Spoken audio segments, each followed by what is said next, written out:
Now, there's no end to the violence in areas close to the MH17 crash site, where Kiev's troops have been waging an offensive against anti-government forces. According to the OSCE, 250 members of the public have been killed in the neighbouring Lugansk region alone since the beginning of June. And the fighting continues for every inch of land. Our correspondent Irina Galushka is at a Russian hospital near the Ukraine border, where she found out that not everybody is taking sides. Yesterday they were firing guns at each other in Ukraine. Today they wake up in the same hospital in Russia. They were the last people I expected to see, Ukrainian soldiers. It was a bit too much, but people still treated them as kindly as possible. Ukrainian soldiers were brought to this small hospital last week after being wounded near the border with Russia. Their commanding officers decided it was easier to move them across the border to a peaceful area not involved in the fighting than seek medical help in Ukraine, especially for those critically injured. The issue of their transfer back to Ukraine after treatment is being worked out, but some already say they're willing to go back to battle. I'll go back, of course. I'm on active military duty. If your country needs you, you have to go.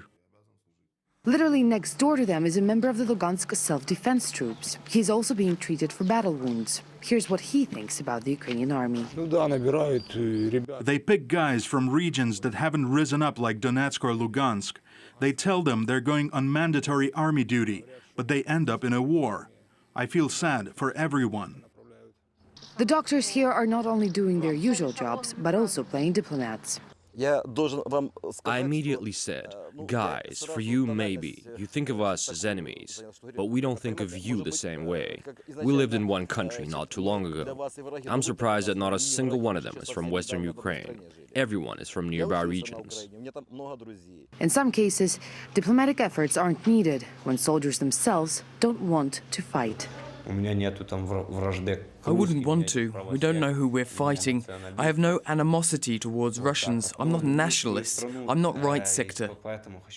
What right do they have to make us fight? I was mobilized. I received wounds to my hands, and now I have to go and fight again with cardboard equipment. They reuse old ammunition and make money off us. The country's falling apart, but for them, everything's fine. It's all so confusing. Who's fighting who, and how, and what for isn't clear. Who are these separatists? What do they look like? We don't know. The situation may seem a paradox after Ukrainian and Western officials spared no effort in trying to paint Russia as a hostile aggressor. But doctors in this small rural hospital believe theirs is simply an exercise in humanity.